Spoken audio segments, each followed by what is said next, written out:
Here's hoping you had a great Christmas wherever you are and whatever your circumstances.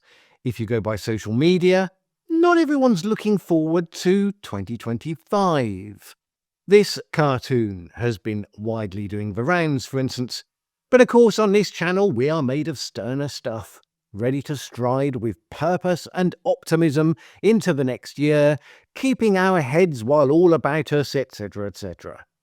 So let's take a few minutes now to look ahead with some reflections. And of course, that predominantly means reflections on the coming Trump second term, because there's no doubt it is going to be the defining feature of the year. Peak Trump. Indeed, you'd be forgiven for thinking that Trump's term had already begun. So much it's already been dominating the attention of the media and of the world. Departing presidents are always diminished during this period of changeover, but it has been quite extraordinary how much that has been the case for Joe Biden. The gulf in energy levels was always there, but the man is, the sitting president, and during his recent trip to Africa, he answered just 2 journalist questions. Meanwhile, Trump has been doing extended interviews, foreign leaders have been queuing up to speak to him, he has been rattling the cages of everyone in America's orbit, threatening steep tariffs against Mexico and Canada, for instance, making territorial noises again about Greenland and about the Panama Canal, provoking furious responses from each. It's a reminder that while power is nominally centred in the office, it is de facto a combination of factors that determine how and whether that power actually acts upon the world to its full potential. Force of will, ambition, courage, which may turn out to be foolhardiness, history tends to be the judge of that, strategy, understanding of what needs to be changed, what needs to be preserved, and many others.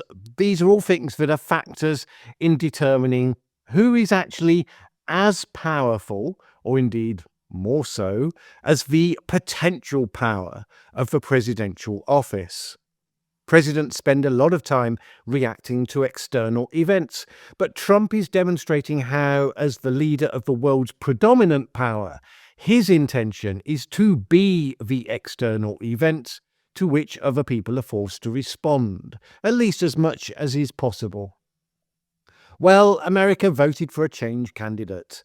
Whatever promises Trump does or does not manage to keep in the next 4 years, yeah, they definitely got that. In the meantime, the fact that Trump won the Electoral College so convincingly and additionally won the popular vote as well has given this moment a very different feel to last time. It feels as though the mainstream media even have been more accepting of the outcome, resolved to deal with it as an expression of the political will of the American people. Not business as normal per se, but more of a new normal, rather than just a temporary aberration. Nearly. I thought this might be a sign that they had learned from the slightly unhinged moments that they had, and a lot of people had, the first time round, because they did have those moments. There were bad things to report on, but the attempt to interpret any ambiguity in the worst possible way was a constant, and it did a lot to undermine trust in some of the key institutions. I remain hopeful that they learned those lessons, but I was somewhat discouraged when Trump was made Time Magazine Person of the Year. And suddenly, I was seeing stories, Trump is Time Magazine Person of the Year, just like Hitler was.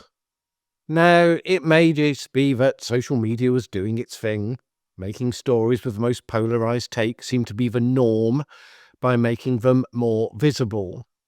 But, of course, nobody was bothering to point out all of those past winners when Obama was granted it, or Taylor Swift come to that in recent years. This matters more than you might think. Unlike the last time, the world is into a period of serious conflicts and major political change. What Trump and his administration does will matter a lot more than purely the internal obsessions of political commentators as revealed by past behaviours. Yes, no doubt the clown show will be highly distracting, but important things are happening that we need to understand and that need to be covered accurately.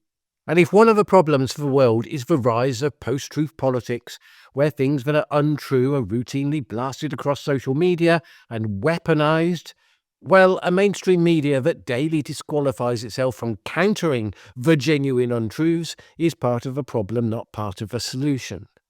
Because it enables the cynicism and the hopelessness that the disinformation strategies are calculated to produce. The thing you should expect is that America's enemies will spend time in 2025 testing boundaries, looking to exploit any perceived weaknesses in the new administration, as well as provoking unrest within the US. In that situation, you need grown-up accountability, not a constant stream of gotcha moments where something ambiguous gets presented as evidence of something that it really wasn't. If the government engages in norm-breaking of the kind that genuinely endangers democracy, it's hard to draw the line if you've made exactly those similar claims 20 times over before for things that turned out just to be verbal tics or misspeaks or even policies that you happen not to like. So how do we think this coming period will go? For political activists, part of America will expect it to either be a triumph or a disaster, extremes that are rarely realised in practice. I think Trump underestimates right now just how hard he's going to have to work to get his way, regardless of his House majority, regardless of his newly loyal appointees. A second-term president has a year, 1 year really, to get things done, at least on the domestic stage. After that, you're in the run-up to the midterms, where legislators are beginning to get nervous, and after that, the process is gearing up for selecting the candidates for the next election. And while Trump has exercised greater internal power as the man with the future in front of him, all of that situational power drains away at a dizzying speed once you're the lame duck in the second half of your final term. We already saw that Republicans in Congress did not give Trump the raised debt ceiling he wanted in the recent finance vote. It just didn't suit them that he would be able to do what he wanted without reference to them. That's an early indicator. Trump has projected power more effectively than any incoming president probably in living memory, but it remains situational power. He has a relatively short window to make the most of it. Now, what that doesn't stop him doing is acting on the world stage, continuing what he's just started, shaping America's foreign policy as a leading force in the re-emerging might makes right world. People talk about how he's a transactional leader. Well, he's arguably going well beyond that. I mean, humiliating Justin Trudeau by suggesting Canada is the 51st state and he's akin to a state governor and that you're going to slap tariffs on, bringing him quickly to Mar-a-Lago to negotiate. It's not what I would call transactional. It's arguably what you would describe as bullying. Canada is an ally, remember, and a trade partner, which has nothing to do with, by the way, whatever you think of the hapless Trudeau politically. There's no indication Trump will change that sort of positioning post-Canadian election. And this is America's announced posture in the world now. We want Greenland. We want the Panama Canal. We will slap tariffs on everyone, but especially China and Canada and Mexico. We will demand NATO members increase their defence spending to 5%, more than double what they are now. All of these are positions to be negotiated down from, sure. Trump isn't going to do a Putin and invade Greenland or something. Nevertheless, this is a different way for America to make itself felt in the world than has been the norm. Bullying from a position of strength, rather than forming alliances of trust based on common values. Now, in the amoral world of foreign policy, there's nothing inherently superior from one to the other, but they do have different consequences. At the same time, we're told to expect withdrawal from some of the global institutions that, America actually helped to create. It will withdraw from the World Health Organization, for instance. Likely to do likewise again from the Paris Climate Accord. It's a high-risk game because you potentially hand the opportunity for a de facto world leadership role to China, with consequences that you probably wouldn't intend. We don't know how it plays out. All we know is that it represents significant change, a shift in how the world understands the power dynamic. You may like the consequences, you may hate the consequences, but consequences there are definitely going to be. In a world of changing rules and shifting power balances, we are arguably back into a time of big history. Big history not being a particularly comfortable place to be. Certain players have their attention on this big time. They know that these are the moments made for political actors who are prepared to act with courage and who have clear strategic vision for how they're going to achieve their goals. You look at the caliber of world leadership right now, and generally speaking, it is exceptionally weak on that scale, which is all the more opportunity for those few that exist. In a world that selects for willingness and skill in using violence or the threat of violence, they are looking to have the advantage. By the way, and for all that he's willing to project power and use America's leverage, it's not wholly clear that Trump is actually one of those people. Trump has tactical goals, for sure. It seems unlikely he has strategic ones, maybe wrong. It's the difference between knowing that you want to bully Mexico into closing the border, for instance, because of a short-term benefit and political advantage, and having a vision for how America creates an enduring iteration of a world order that preserves its interests, guarantees its economic prosperity into the future.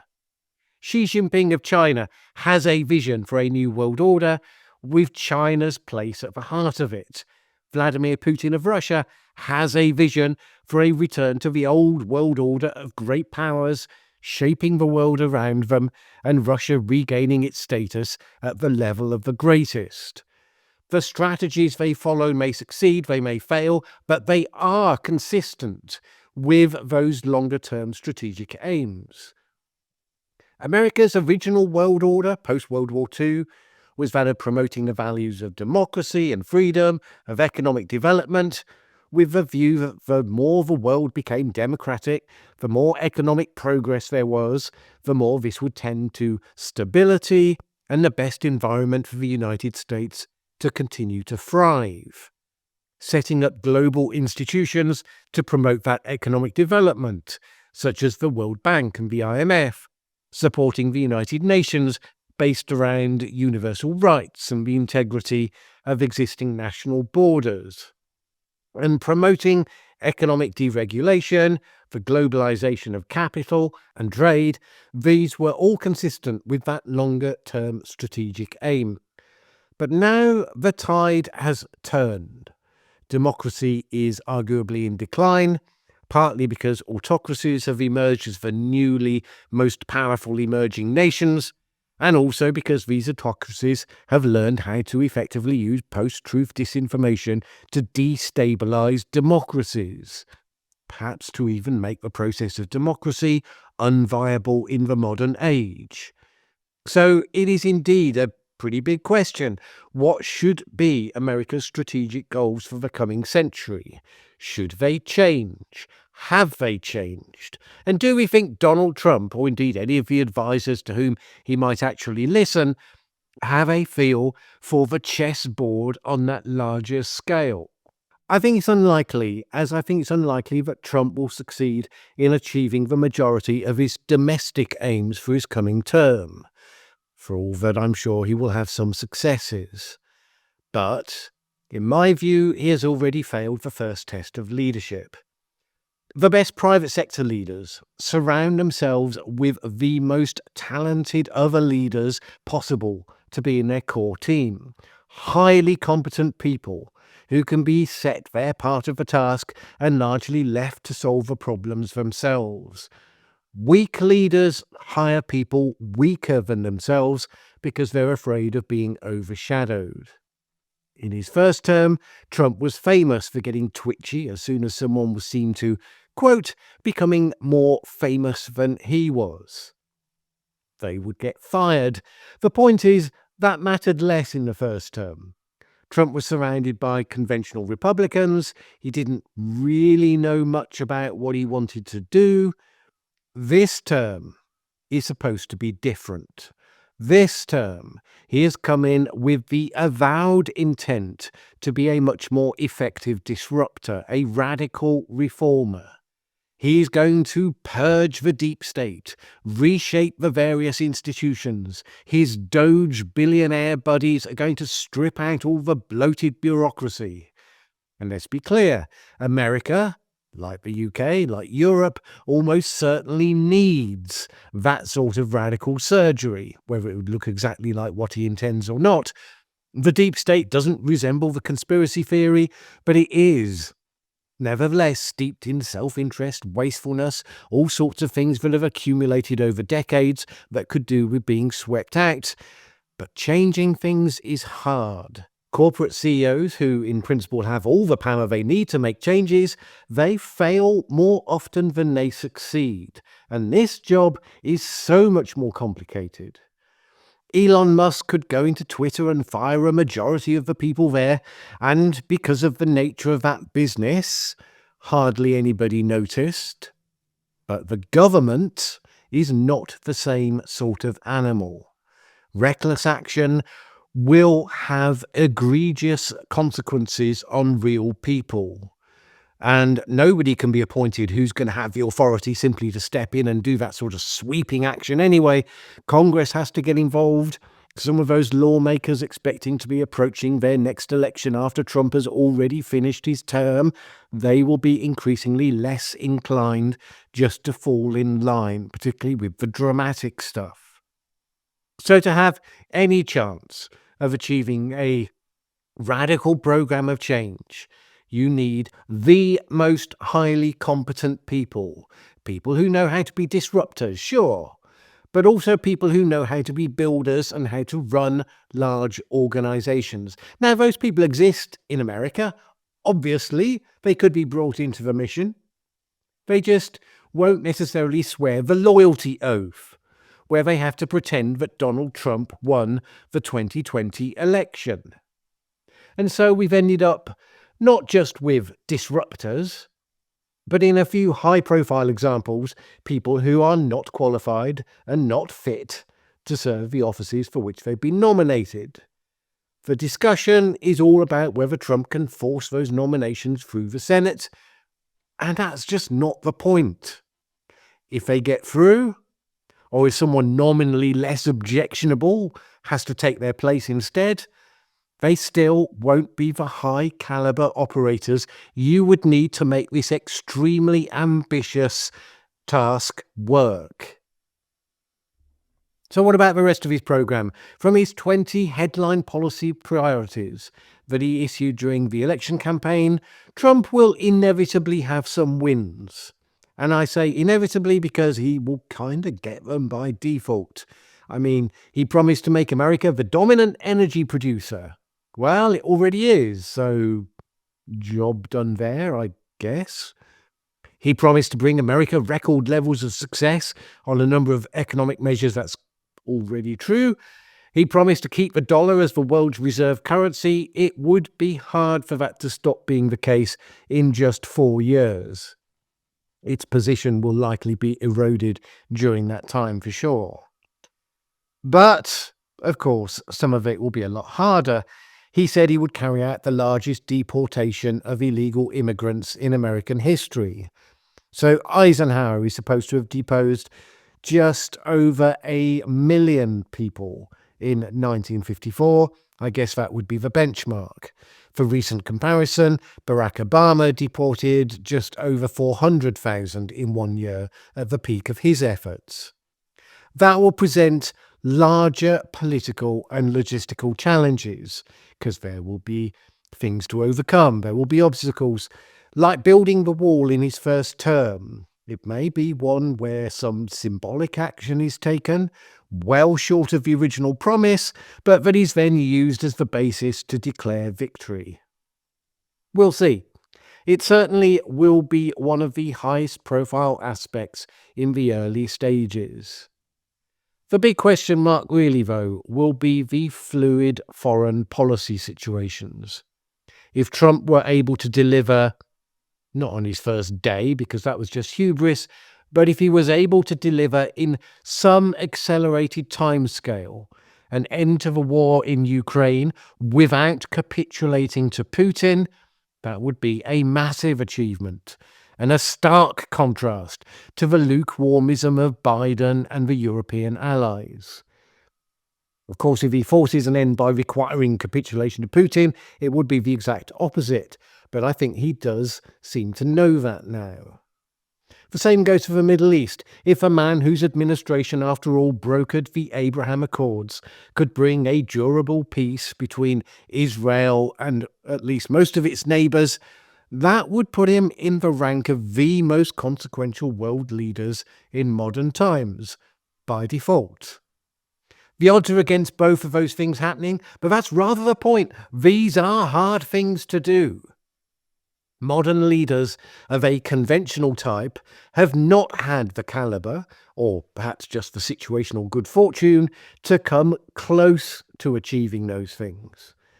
Now, for better or worse, Trump is a very different beast, and with some big boasts about what his difference to the pack can achieve.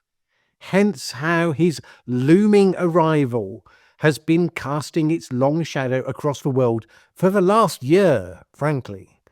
So maybe now, noisy and messy and graceless as it will doubtless be, we get to see if he is the dominant player he projects himself to be. I hope for the best. I will give credit and criticism where it is due. I don't know which one is more likely. I do know that 2025 is going to be quite different to what came before.